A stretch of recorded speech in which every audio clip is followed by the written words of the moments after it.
धर्म ग्रंथ बतलाता है इस स्थान पर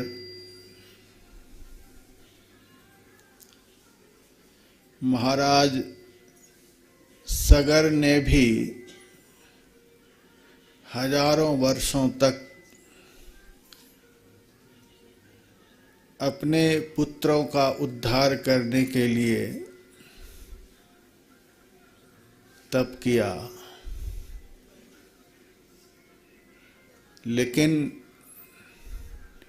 गंगा को ब्रह्मलोक से पृथ्वी पर नहीं ला सका, शरीर त्याग कर चले गए। फिर महाराज सगर के पौत्र अंशुमान हुए। उन्होंने भी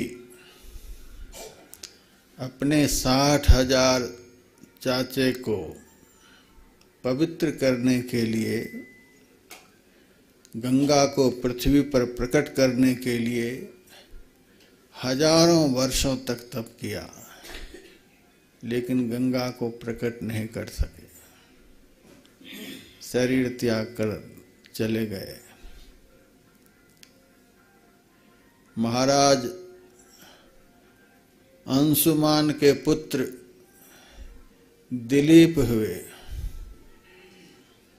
उन्होंने भी गंगा को प्रकट करने के लिए हजारों वर्षों तक यहाँ पर तप किया है, लेकिन गंगा को प्रकट नहीं कर सके, शरीर त्याग कर चले गए। महाराज दिलीप के ही पुत्र भगीरथ हुए। उन्होंने हजारों वर्षों तक इस स्थान पर घोर तप किया और उनकी तपस्या से प्रसन्न होकर मां गंगा प्रकट हुई।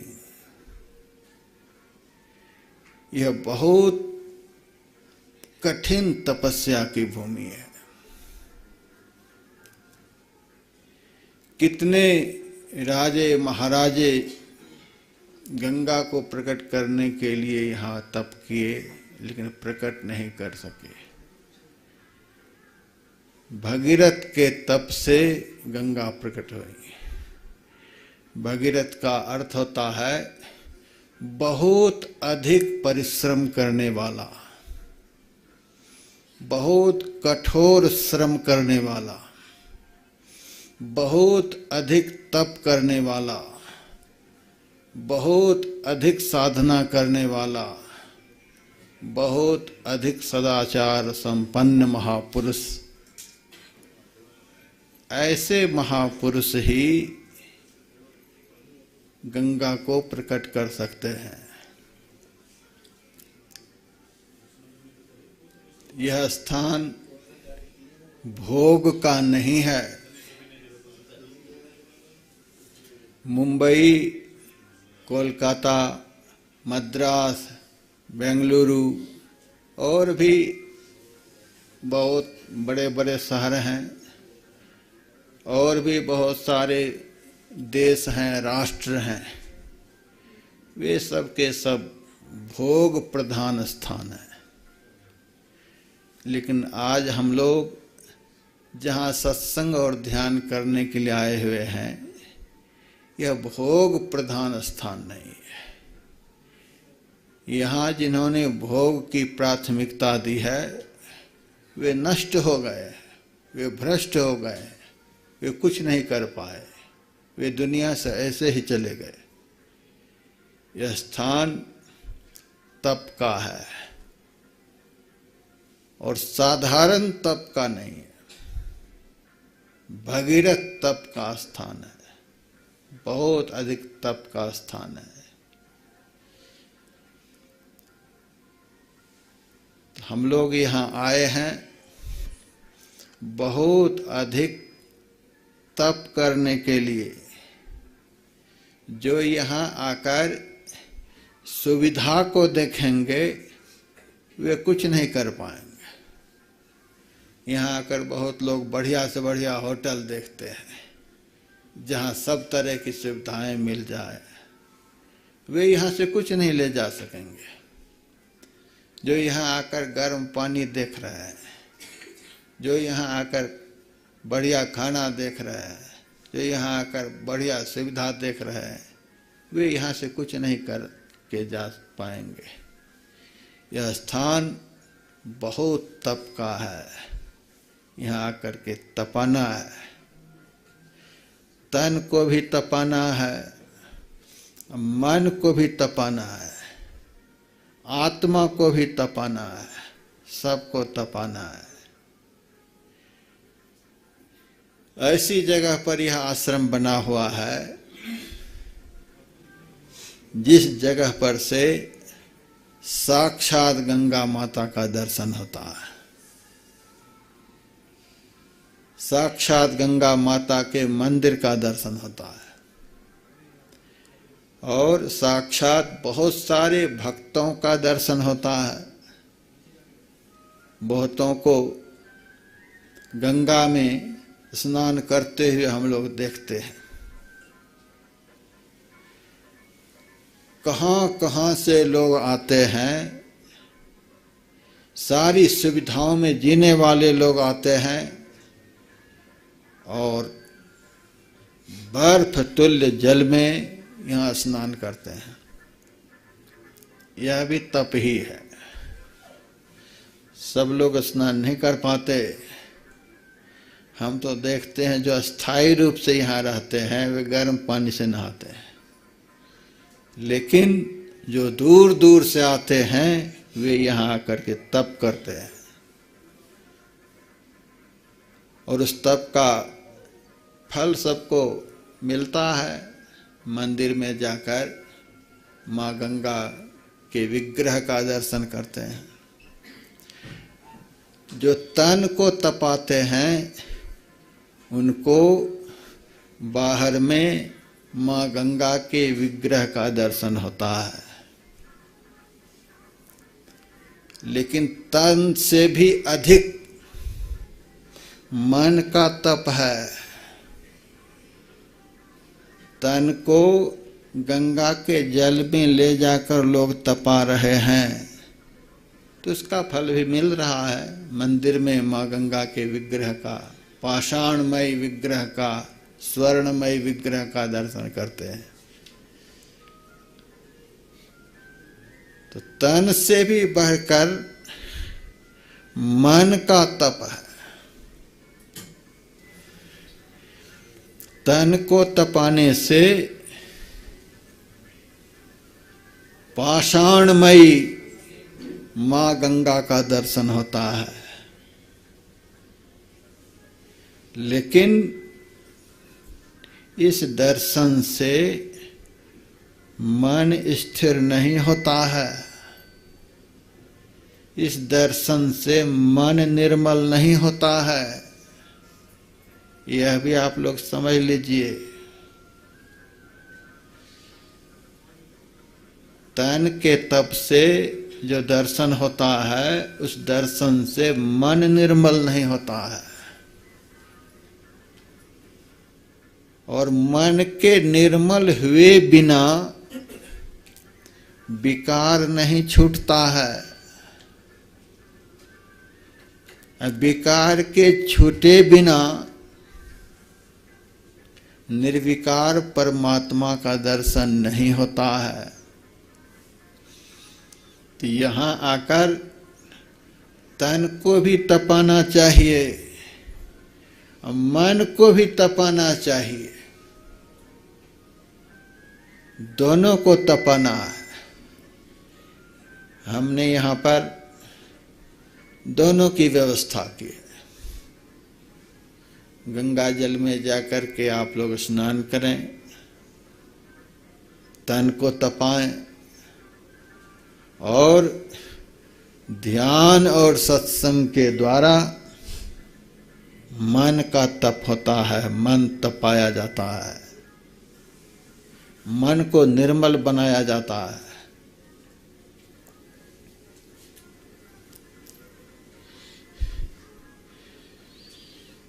हम देखते हैं बहुत सारे यात्री यहाँ आते हैं,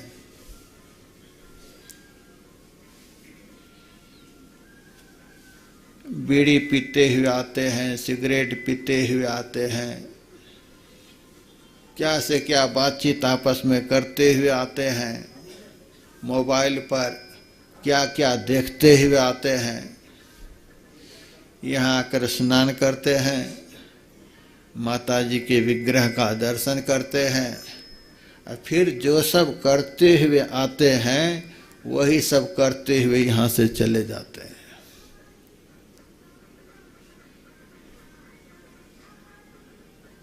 लेकिन यदि मन पवित्र हो जाए, मानसिक तप हो जाए, तो आदमी जैसा आता है वैसा बनकर नहीं जाता है, बदल करके जाता है, सुधर करके जाता है, उसमें परिवर्तन आ जाता है।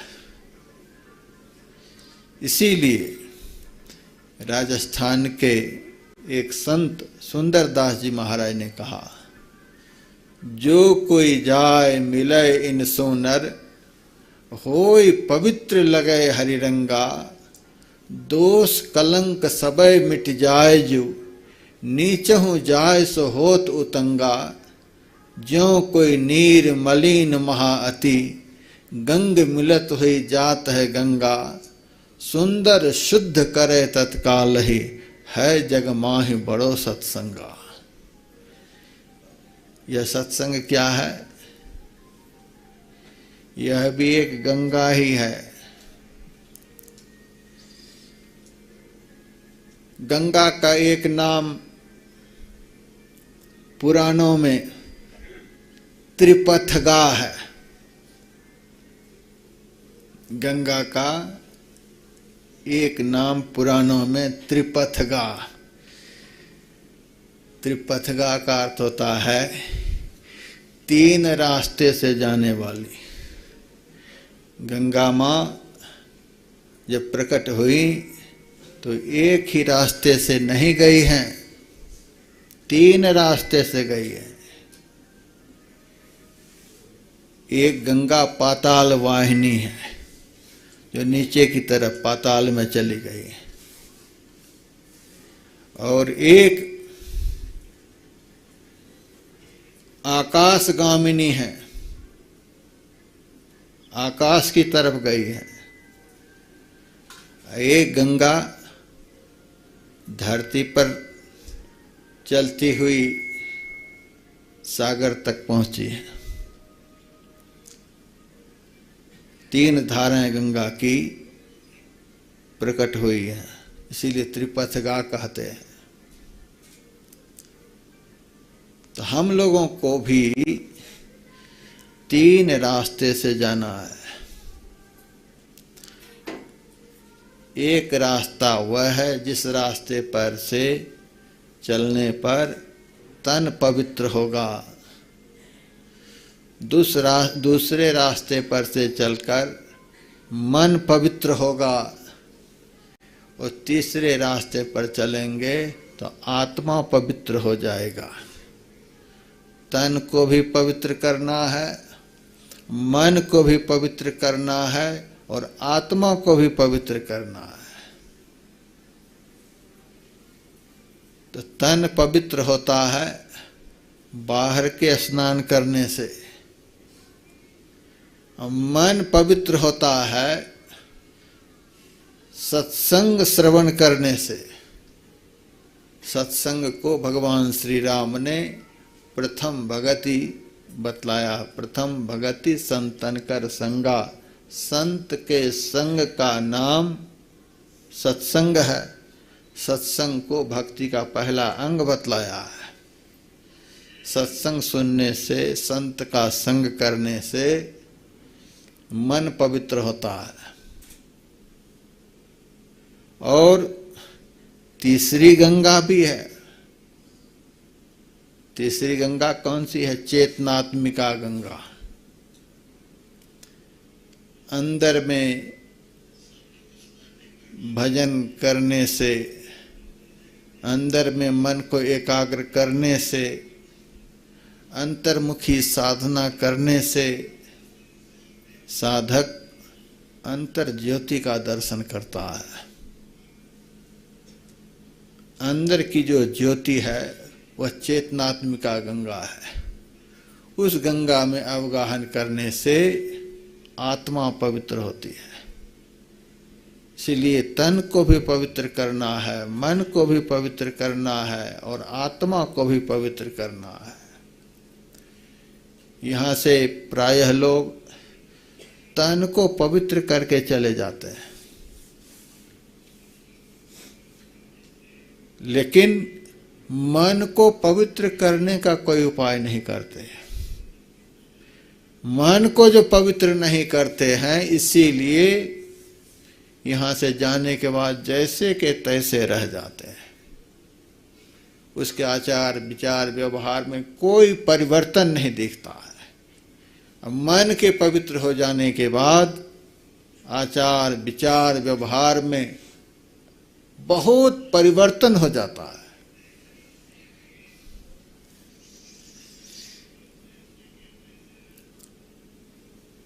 यहाँ जो माँ गंगा बह रही है, यह गंगा कहाँ से प्रकट हुई है? धर्म ग्रंथों में लिखा हुआ है, भगवान विष्णु के चरण नख से, नख निर्गता मुनिवंदिता त्रैलोक पावनी सुरसरी। भगवान विष्णु के चरण नख से भागीरथी गंगा प्रकट हुई है।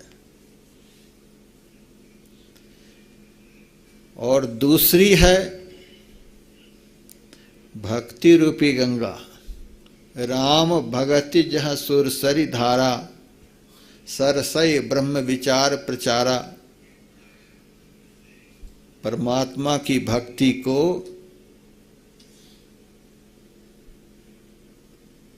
गंगा की संज्ञा दी गई है।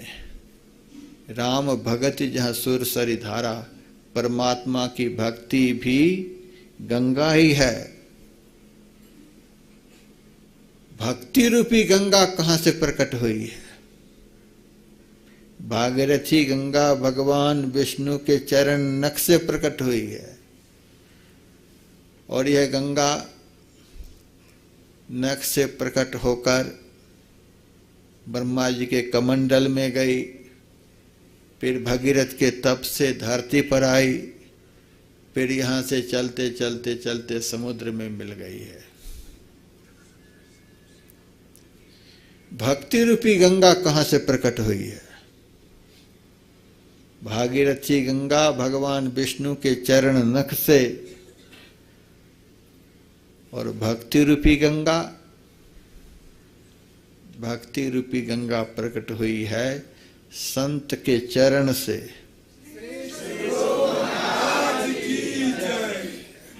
भगवान श्री राम का वचन है, प्रथम भगति संतन कर संगा।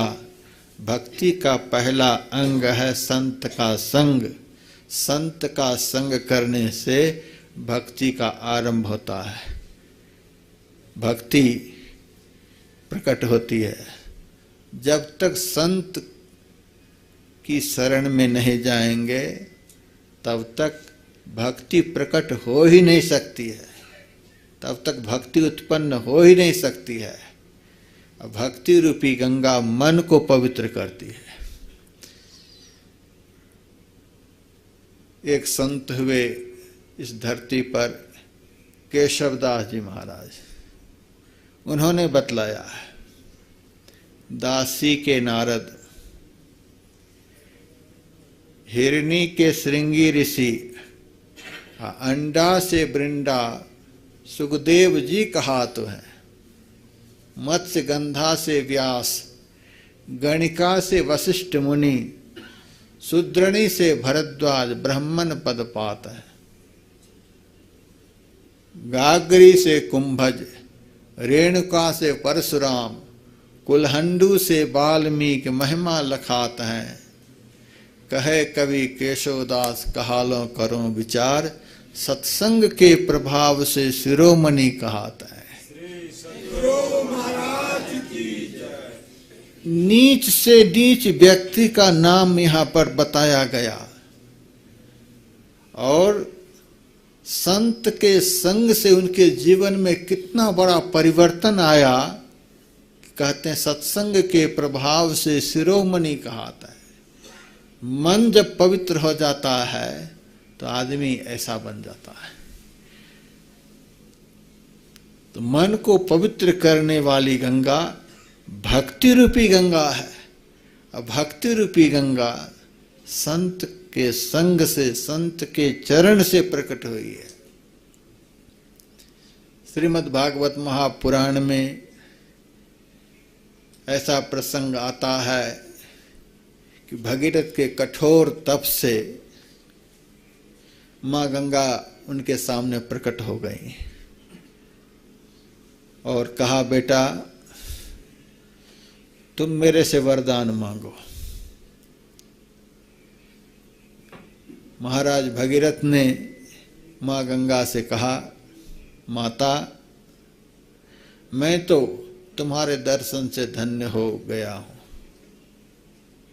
अब मुझे कुछ नहीं चाहिए, लेकिन मेरे पूर्वजों का उद्धार करने के लिए तुम्हें धरती पर प्रकट होना पड़ेगा। मां गंगा कहती हैं, बेटा धरती पर प्रकट तो हो जाऊंगी, लेकिन दो बहुत बड़ी समस्या है। महाराज भगीरथ ने कहा, क्या समस्या है? यहाँ प्रकट होने में समस्या क्या है? कहा, दो समस्या है। पहली समस्या है, मैं जब ब्रह्मलोक से पृथ्वी पर उतरूंगी तो मेरे तीक्ष्ण वेग को कौन धारण करेंगे? यदि मेरे तीक्ष्ण प्रचंड वेग को धारण करने वाले कोई नहीं हुए तो मैं धरती को फोड़कर रसातल में चली जाऊंगी।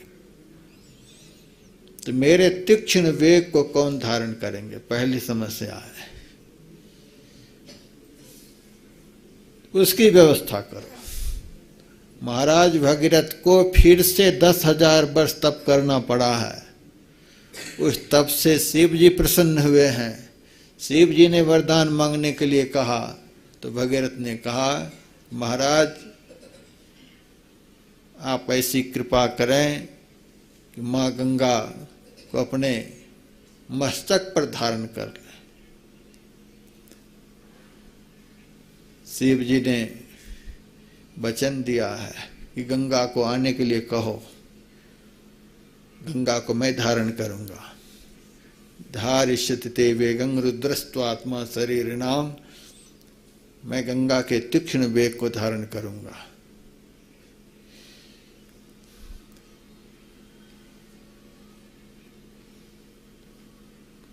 तो महाराज भगीरथ ने वरदान प्राप्त कर गंगा माता से कहा, पहली समस्या का समाधान हो गया, भगवान शिव शंकर तुम्हें मस्तक पर धारण करेंगे। दूसरी समस्या बताओ। कहा, दूसरी समस्या बड़ी विकट है। कहा, क्या? संसार के लोग बड़े पापी, सारे जीवन पाप करते हैं, दिन रात पाप करते हैं, और कभी कभी मेरे में आकर के स्नान करते हैं, सारे पाप छोड़कर मेरे में चले जाते हैं। यहाँ भी एक जगह मैं धर्मशाला बुक कराने के लिए गया था। सारी बातचीत हो गई, इतने रुपए लगेंगे। तो मैं उनको एडवांस देने के लिए अपने कमरे में आया, पैसे लेकर अपने सेवक को भेजा जैसे उनके पास पहुंचा तुरंत बदल गया, तुरंत बदल गया। कहता है कि हमारा कमरा बुक हो गया, यात्री आए और मैंने बुक कर दिया, अब आप देख लीजिए। बात का कोई ठिकाना नहीं। हमारे सेवक ने कहा अभी अभी बात करके हम गए, अभी कैसे आपने बुक कर दिया? हम पैसे लेकर आए हैं। आपको जरा भी इस धर्म स्थान पर पाप का डर नहीं लगता है? 1 मिनट में बदल जाते हैं, पाप का जरा भी डर नहीं लगता है। तब कहता है यहां पाप का कोई डर नहीं।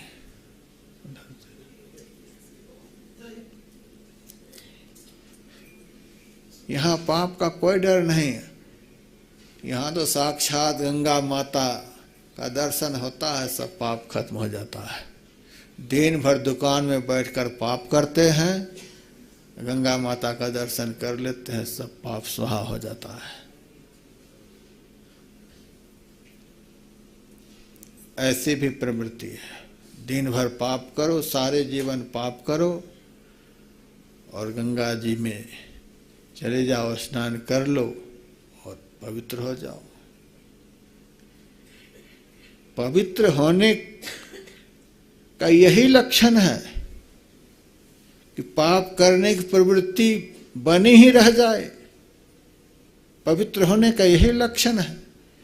भगवान श्री राम ने सुग्रीव से कहा था, पापवंत कर सहज स्वभाव, भजन मोर ते भावन काऊ। पापी मन का यह सहज स्वभाव है कि उसको मेरा भजन अच्छा नहीं लगता है। यदि भजन करने में आनंद नहीं आए, भगवान का भजन अच्छा नहीं लगे, भजन में रुचि नहीं हो, भजन करने की मन में प्रवृत्ति नहीं हो, तो समझ लीजिए कि हमारा मन पवित्र नहीं हुआ। कितना भी आपको कोई प्रमाण देकर बतला दे कि तू पवित्र हो गए, कभी विश्वास मत करना। यदि भजन करने में रुचि नहीं हो, भजन करने की सहज स्वाभाविक प्रवृत्ति नहीं हो, तो कभी नहीं समझना कि हम पवित्र हो गए। मन की पवित्रता की यही पहचान भगवान श्री राम ने बतलाई है कि भजन करने की प्रवृत्ति जागृत हो जाए। पाप बंत कर सहज स्वभाव, भजन मोर ते भावन काऊ। निर्मल मन जन सो मोहि पावा, मोहि कपट छल छिद्र न भावा। गंगा माँ कहती है संसार के लोग बड़े पापी दिन रात पाप करते हैं और मेरे में कभी आकर के स्नान करते हैं, सब पाप मुझ में छोड़कर चले जाते हैं। तो दुनिया के लोग पाप छोड़ छोड़कर मेरे में चले जाएंगे तो मैं तो पापिनी बन जाऊंगी। मेरे पाप को कौन धोएंगे? देखिए कितनी बड़ी समस्या है। जब तक सत्संग नहीं सुनेंगे, संत की शरण में नहीं जाएंगे, तो इस समस्या का समाधान नहीं हो सकेगा। पाप का डर मां गंगा को भी है। पाप इतना प्रचंड होता है कि गंगा मां को भी भयभीत कर देता है। सारी दुनिया के लोग मेरे में पाप छोड़कर चले जाएंगे, मेरे पाप को कौन धोएंगे? मैं तो पापनी हो जाऊंगी। यह सबसे बड़ी समस्या है। मेरे पाप को कौन धोएंगे?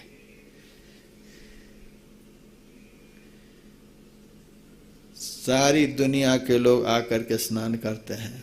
त्रैलोक पावनी सुरसरी, तीनों लोकों को पवित्र करने वाली मां गंगा है। सबके पाप को मां गंगा धो देती है, लेकिन वह पाप जाता है कहाँ? गंगा के पास। गंगा के पास ही वो पाप रहता है। गंगा मां भी चिंतित है, मेरे पाप को कौन धोएंगे? महाराज भगीरथ ने कहा, माता चिंता नहीं करो, तुम्हारे पाप को भी धोने वाले इस धरती पर हैं। सारी दुनिया के पाप को माँ गंगा धोती है, गंगा माँ के पाप को कौन धोते हैं? महाराज भगीरथ ने बतलाया था, यहीं पर बतलाया था। बड़े दुख की बात है, लोग आते हैं यहाँ, स्नान करके चले जाते हैं और इसी स्थल पर सत्संग होता रहता है, साधु संत साधना तप करते रहते हैं, लेकिन संत के पास आकर नहीं बैठते, संत की वाणी को नहीं सुनते, सत्संग नहीं करते हैं। स्नान किए, होटल में भोजन किए, गाड़ी बुक कराए, बस निकल गए। हम लोग इस श्रेणी के नहीं हैं। स्नान भी करेंगे, सत्संग भी करेंगे, ध्यान भी करेंगे, तन को भी हाथ धोएंगे, मन को भी हाथ धोएंगे और आत्मा को भी हाथ धोएंगे। तीनों को धो करके परम पवित्र होकर के यहां से जाएंगे। माँ गंगा जब समस्या सुनाती है कि मेरे पाप को कौन धोएंगे, महाराज भगीरथ ने कहा था, हे माता, जब आप धरती पर पधारोगी तो तुम्हारे तट पर साधु संत महात्मा कुटिया बना बना करके भजन करेंगे। उनको अपना पवित्र नहीं होना है, वे कभी कभी स्नान करने के बहाने से तुम्हारे अंदर प्रवेश करेंगे और जैसे ही उन संत के चरण का स्पर्श तुम्हारे जल से होगा, वैसे ही तुम पवित्र हो जाओगे। सारी दुनिया के पाप को माँ गंगा धोती है, गंगा माँ के पाप को संत धोते हैं। अब गंगा माँ आज के जैसे लकीर के फकीर भक्त नहीं। गंगा माँ ने तुरंत प्रश्न कर दिया, बेटा किस संत के चरण के स्पर्श से मेरा पाप नष्ट होगा? एक तो भेष से संत होते हैं, दूसरे आचरण से संत होते हैं।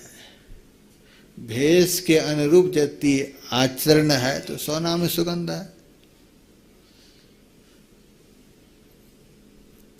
भेष के अनुरूप आचरण भी होना चाहिए।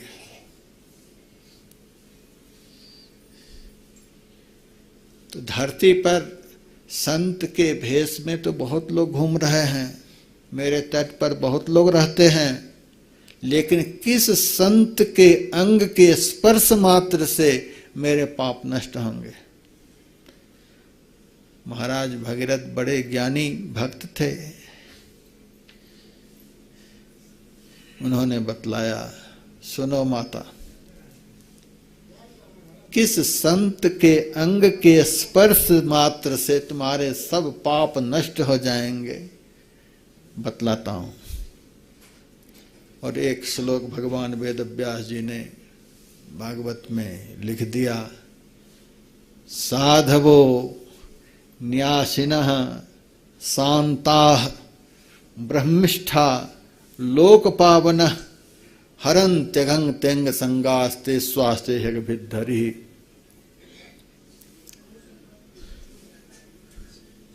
माता तुम्हारे पाप को साधु धोएंगे। साधु का अर्थ साधना करने वाले, साधना करोतीत इति साधु, जो साधना करते हैं।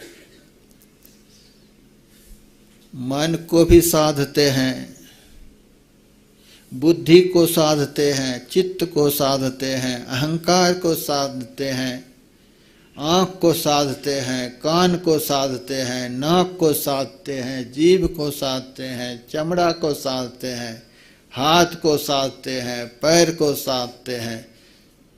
जो समग्र इंद्रियों को अपने बस में किए हुए होते हैं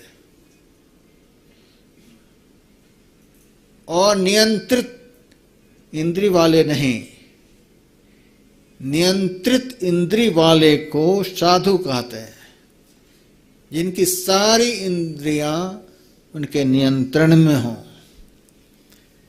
गीता में भगवान श्री कृष्ण कहते हैं, नैव किंचित करोमीति नान्यमन्येत तत्त्ववित् पश्यन् शृण्वन् स्पृशन् जिघ्रन् नश्नन् गच्छन् स्वपन् श्वसन् प्रल्पन् विसृजन् गृह्णन् नुन्मिषन् निमिषन्नपि इंद्रियार्थेषु वर्तन्ते धारयन्। संत का लक्षण भगवान बतलाते हैं। संत कहते हैं, नैव किंचित करोमि, मैं कुछ भी नहीं करता हूं। आश्चर्य की बात है। भगवान कहते हैं, देखते हैं, सुनते हैं, बोलते हैं, खाते हैं, पीते हैं, सारा व्यवहार होता है उनसे, लेकिन कहते हैं मैं कुछ भी नहीं करता हूं। नियंत्रित इंद्रिय वाले महापुरुष सब कुछ करते हुए भी कुछ नहीं करते हैं, और नियंत्रित मन वाले नहीं कुछ करते हुए भी सब कुछ करते हैं। चैतन्य महाप्रभु के जीवन चरित्र को मैंने पढ़ा। महाराज प्रताप रुद्र कटक के राजा थे। वे आए थे चैतन्य महाप्रभु के दर्शन के लिए। भगवान श्री कृष्ण का यही वचन उनको सुनाया, महाराज मैं सुनता हूं संत कहते हैं मैं कुछ भी नहीं करता हूं।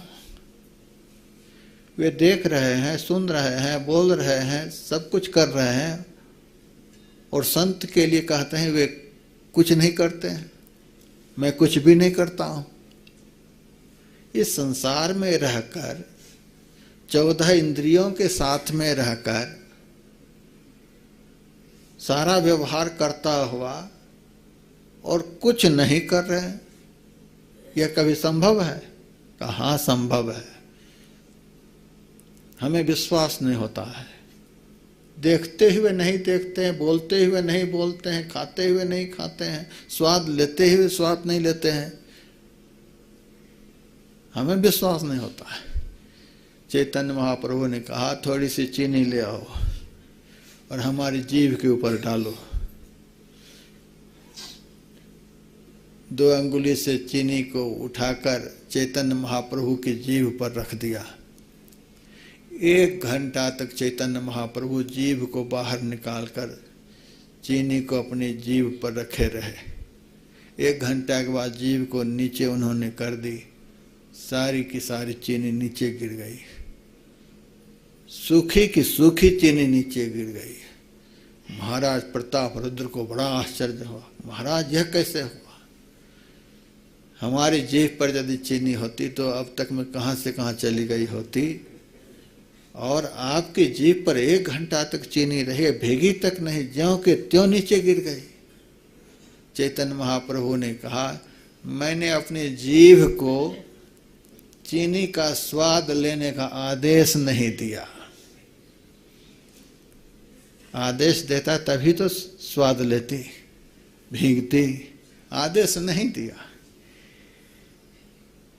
अब देखिए जीभ के ऊपर चीनी है, लेकिन आदेश के बगैर रसना इंद्री काम नहीं कर सकती है।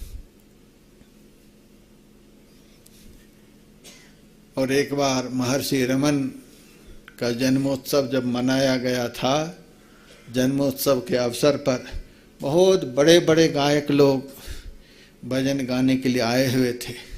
सुबह से शाम तक भजन कीर्तन होता रहा। जब भजन कीर्तन समाप्त हुआ तो उनके एक सेवकों ने कहा सुबह से शाम तक एक से एक गायक भजन गाते रहे, आप बताएं सबसे सुंदर भजन किसका आपको लगा? अगले कार्यक्रम में उनको ही निमंत्रण देकर बुलाया जाएगा। आप बताएं सबसे सुंदर भजन किस गायक का लगा? महर्षि रमन ने कहा मैंने तो भजन सुना ही नहीं, मैंने किसी का नहीं सुना।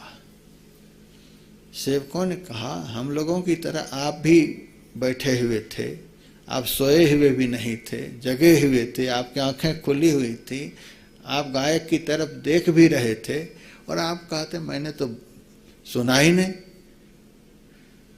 कहा हाँ मैंने भजन नहीं सुना। तो क्या आप सुन रहे थे? आप बहरे तो हैं नहीं, सुन क्या रहे थे फिर? कि ये लोग गाना गा रहे थे, ये लोग गीत गा रहे थे और मैं संगीत सुन रहा था। दुनिया के गायक गीत गाते हैं और परमात्मा संगीत गाते हैं। परमात्मा की गीत सबके अंदर दिन रात हो रही है। गोरखनाथ जी महाराज की वाणी में है, वस्ती न शून्यम शून्यम न वस्ती, अगम अगोचर ऐसा, गगन शिखर मही बालक बोल ही वाका नाम धरोगे कैसा। उसी को अनाहत ध्वन्यात्मक नाद कहते हैं, अंतर्ध्वनि कहते हैं, ब्रह्म ध्वनि कहते हैं। संसार के लोग बाह्य ध्वनि को सुनते हैं, इस कान के द्वारा बाह्य ध्वनि को संसार के लोग सुनते हैं और अंदर के कान के द्वारा ब्रह्म ध्वनि को संत महापुरुष सुनते हैं। संसार की आवाज को संसारी लोग सुनते हैं और जो दिन रात भगवान की आवाज को सुनते हैं उनको संत कहते हैं। हमने सुना ही नहीं किसी का, हम तो भगवान की आवाज को सुनते हैं। संसार की आवाज को संसारी लोग सुनते हैं, हम भगवान की आवाज को सुनते हैं। अब देखिए कान है लेकिन सुन नहीं रहा है, कान में सुनने की शक्ति है लेकिन उन्होंने कान को अपने बस में किया हुआ है। कान उनके आदेश के बगैर संसार की आवाज को सुन नहीं सकता।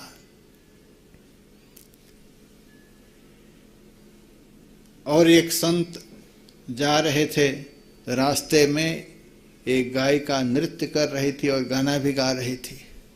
बहुत सारे लोग उस दृश्य को देख भी रहे थे, गाना भी सुन रहे थे। संत पीछे बैठ गए। लोगों ने देखा कि संत होकर के गायिका को देख रहे हैं, गायिका की गीत को सुन रहे हैं। कैसे संत? हम लोग संसारी जीव हैं, देखते हैं सुनते हैं, इनको तो भजन कीर्तन करना चाहिए। इस गायिका की तरफ देख रहे हैं, इनके गाना को सुन रहे हैं, लेकिन बोले कुछ नहीं। जब गाना समाप्त हुआ, नृत्य समाप्त हुआ तो किसी ने कहा महाराज आप संत होकर क्या देख रहे थे? तो संत ने कहा तुम लोग क्या देख रहा था? तो उन्होंने कहा हम लोग तो उस गायिका को देख रहे थे, सुंदरी को देख रहे थे। संत ने कहा सुंदरी में इतना आकर्षण कितने सारे लोग देख रहे थे, जिन्होंने उस सुंदरी को बनाया है वह कितना सुंदर होगा। तो सुंदरी को बनाने वाले जो परम सुंदर हैं वे उनके अंदर में विराजमान हैं, मैं उनको देख रहा था। देखिए यह है नियंत्रित इंद्रिय। सामान्य लोगों की आंख रूप को देखती है, लेकिन संत की जो आंख है वह नियंत्रित आंख है, रूप में जो अरूप समाया है उनको देखती है। तो ऐसे को ही साधु कहते हैं, नियंत्रित इंद्रिय वाले साधवो, जिन्होंने अपनी सारी इंद्रियों को साध लिया है, अपने बस में कर लिया है, नियंत्रित कर लिया है, स्थिर कर लिया है, रोक लिया है, उसी को साधु कहते हैं। माँ गंगा कहती है और कोई लक्षण है साधु का? न्यासिनः, सब प्रकार के संग्रह परिग्रह का त्याग करने वाले। हमारे गुरु महाराज एक बार अस्वस्थ थे, ठंडी का समय था, सारी अंगुलियां ठंडी के मारे अकड़ गई थीं। तो भक्त लोग तेल गर्म करके हाथ में मालिश करते थे। उसके बाद कुछ देर मालिश करके कहते थे, सरकार अब थोड़ी देर अपने से भी अंगुली को आगे पीछे करिएगा तो आपको ज़्यादा सुख महसूस होगा, जल्दी से आपकी अंगुलियां दुरुस्त हो जाएंगी, अकड़ समाप्त हो जाएगी। तो भक्तों के कहने पर गुरु महाराज अपनी अंगुलियों का अपने से भी आगे पीछे करने लगे। कुछ देर के बाद भक्तों से पूछते हैं, सेवकों से पूछते हैं, इसका मतलब जानते हो क्या होता है? अंगुली का आगे पीछे कर रहे हैं और पूछते हैं इसका मतलब जानते हो क्या होता है? सेवकों ने कहा इसका क्या मतलब होगा, अंगुली आगे पीछे हो रही है। नहीं नहीं, इसका मतलब है यहाँ न संग्रह है न त्याग है, न संग्रह है न त्याग है।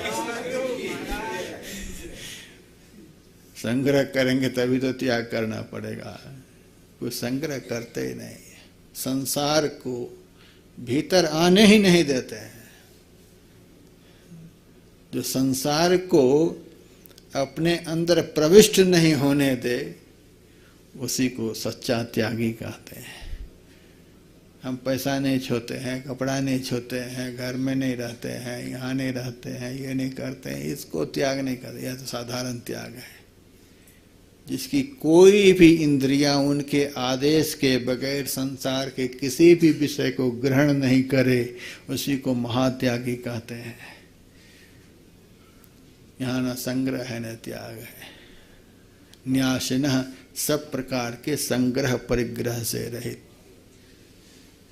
सुंदरदास जी महाराज कहते हैं, धूली जैसो धन जाकी, शूली सो संसार सुख, भूली जैसो भाग देखे अंत कैसी यारी है। पाप जैसो प्रभुताई, साप जैसो सम्मान, बड़ाई बिच्छुन जैसी नागिनी सी नारी है। अग्नि जैसो इंद्रलोक, विघ्न जैसो विधि लोक, कीर्ति कलंक जैसी सिद्धि सी ठगारी है। वासना न कोई वाकी, ऐसी मति सदा जाकी, सुंदर कहत ताही वंदना हमारी है। काहू से न रोष तोष, काहो से न राग द्वेष, काहो से न वैर भाव, काहो से न द्वेष है, काहो से न घात है, काहो से न लेन देन, काहो से न दुष्ट बैन। ब्रह्म को विचार तजी और न सुहात है, सुंदर कहत सोई ईशन को महाईश, सोई गुरुदेव जाके और हो न बात है। इसी को महात्यागी कहते हैं। संत का दूसरा लक्षण महाराज भगीरथ बतला रहे हैं, न्यासिनः सब प्रकार के संग्रह परिग्रह से रहित। माँ गंगा कहती है और कोई लक्षण बताओ। हा शांता, संत उसको कहते हैं जो सदैव शांत रहते हैं।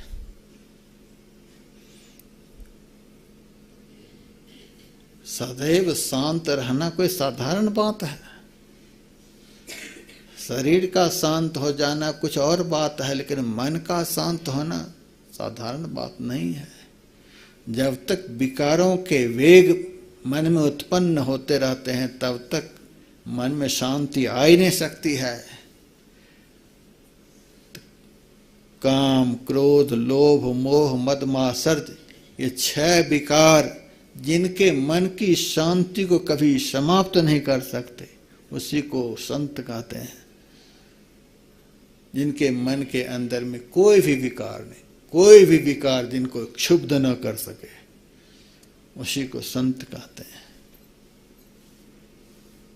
ब्रह्मिष्ठा, जिनकी निष्ठा एकमात्र ब्रह्म में है, संसार में जिनकी निष्ठा नहीं, संसार में जिनकी प्रवृत्ति नहीं, जिनकी निष्ठा एकमात्र ब्रह्म में है।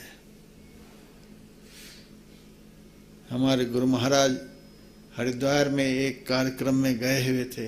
वहाँ के बहुत सारे साधु संत महात्माओं ने 7 एकड़ जमीन के लिए आग्रह किया, महाराज जी ये 7 एकड़ जमीन हम लोग मिलकर आपको देते हैं, इतने बड़े महापुरुष का आश्रम यहाँ बनेगा तो बहुतों का कल्याण होगा। गुरुदेव ने कहा, हम साधु बने हैं भगवान को पाने के लिए, जमीन जायदाद पाने के लिए नहीं। क्या करेंगे नहीं लिए। महर्षि महेश योगी जी हनुमान मंदिर के उद्घाटन के अवसर पर बुलाए थे और चलते समय कहा था कि महाराज आपका शरीर अत्यंत वृद्ध हो गया है, हम चाहते हैं, मेरे पास जो हेलीकॉप्टर है उसे आप ले लीजिए और उसके सहारे से आप ज़्यादा से ज़्यादा प्रचार प्रसार कर पाएंगे, दूर से दूर जा करके संत ज्ञान का प्रचार कर पाएंगे। ये हेलीकॉप्टर हम आपकी सेवा में समर्पित करते हैं। गुरुदेव ने कहा, हम यह सब लेकर क्या करेंगे, हम साधु हैं, भजन करने के लिए साधु बने हैं। यह तो महाप्रपंच है, पायलट का खुजामत करना पड़ेगा, पेट्रोल की व्यवस्था करनी पड़ेगी, हेलीपैड की व्यवस्था करनी पड़ेगी, कितना आफत है इसके पीछे हमको पता है। इसीलिए हमें इस प्रपंच में नहीं पड़ना है। आज एक साइकिल दीजिए, तुरंत 1 मिनट में ले लेंगे, लेकिन कितना बड़ा त्याग संत के जीवन में होता है। सुनहु तात ते परम विरागी, तृण सम सिद्ध 3 गुण त्यागी। हेलीकॉप्टर तेरे हम क्या करेंगे साधु बनकर यह सब लेकर के। ब्रह्मनिष्ठा, हमारी निष्ठा एकमात्र ब्रह्म में है। हमारी अंतरात्मा कहती है हमें जब भी सुख मिलेगा, जब भी शांति मिलेगी तो भगवान के दर्शन से और किसी उपाय से शांति मिल नहीं सकती। हमें यह सब नहीं चाहिए। इस प्रकार के जो संत हैं जिनकी निष्ठा एकमात्र ब्रह्म में है, उनको संत कहते हैं। का और कोई लक्षण का लोक पावन, जिनका जन्म अपने सुख के लिए नहीं, अपने कल्याण के लिए नहीं, जिन्होंने संसार के कल्याण के लिए जन्म लिया है, संसार के उद्धार के लिए जन्म लिया है। एक बार गुरुदेव से किसी भक्त ने पूछा था, गुरुदेव जो संत जगह जगह जाकर संत ज्ञान का प्रचार प्रसार करते हैं, भागवत गीता रामायण सुनाते हैं, उनके द्वारा समाज का कल्याण होता है, मार्गदर्शन मिलता है, लेकिन जो संत हिमालय के कंदरा में, हिमालय की गुफा में बैठकर भजन करते हैं, कहीं नहीं जाते हैं, उनसे संसार का क्या, उन महापुरुष से संसार को क्या सुख आनंद मिलता है। गुरुदेव ने कहा, घटा में छिपा हुआ सूरज भी अपनी गर्मी देने से कभी चूकता नहीं है। उसी तरह से हिमालय की कंदरा में बैठा हुआ संत भी संसार के कल्याण से कभी चूकते नहीं हैं। हिमालय के कंदरा में बैठे रहते हैं, लेकिन अपने लिए नहीं, संसार के कल्याण के लिए बैठे हुए रहते हैं। लोक पावन, संसार के कल्याण के लिए ही जिनका जन्म हुआ है, अपने लिए नहीं, अपने स्वार्थ के लिए नहीं। जो संसार के लिए जीते हैं, देखते हैं तो संसार के लिए देखते हैं, सुनते हैं तो संसार के लिए सुनते हैं, कुछ करते हैं तो संसार के लिए करते हैं, अपने लिए कुछ नहीं करते। लोक पावन। माँ गंगा भगीरथ के इस ज्ञान को सुनकर धन्य धन्य हो गई, तृप्त हो गई। अब महाराज भगीरथ कहते हैं, माता हरं त्यघं त्यंग संगास्ते स्वासे विद्धरि। संत के जो सब लक्षण हमने बतलाया, ऐसे संत के अंग के स्पर्श मात्र से तुम्हारे सारे पाप धुल जाएंगे। आ जाओ आप धरती पर। माँ गंगा कहती है, क्या विशेषता संत में है जो उनके अंग के स्पर्श मात्र से हमारे पाप धुल जाएंगे। कहते हैं ते स्वास्थ्य है भिद्धरी, उसके अंदर में पाप रूपी शत्रु को मारने वाले परमात्मा सदैव विराजमान रहते हैं। संत के अंदर में सदैव परमात्मा विराजमान रहते हैं। परमात्मा तो सबके अंदर में विराजमान है, लेकिन जैसे सोया हुआ आदमी से कोई कार्य नहीं होता है, बिस्तर पर सोया हुआ है, कौन घर में आया नहीं आया, क्या सब हुआ नहीं हुआ, कुछ भी नहीं, जैसे सोया हुआ आदमी से संसार का कोई व्यवहार नहीं होता, उसी तरह से सांसारिक लोगों के अंदर जो परमात्मा रहते हैं सुसुप्त रूप से रहते हैं, उनके जीवन में कोई परिवर्तन नहीं दिखता है, लेकिन संत के अंदर में चैतन्य होकर के परमात्मा विराजते हैं। ऐसे संत के अंग के स्पर्श मात्र से हे माता तुम्हारे सारे पाप धुल जाएंगे। तो सत्संग भक्ति का पहला अंग है। तो सत्संग करने से मन पवित्र हो जाता है,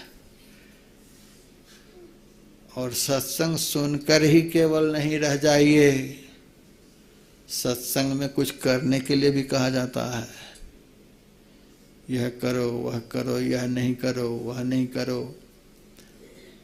तो सत्संग में जो करने के लिए कहा जाता है वह करना है।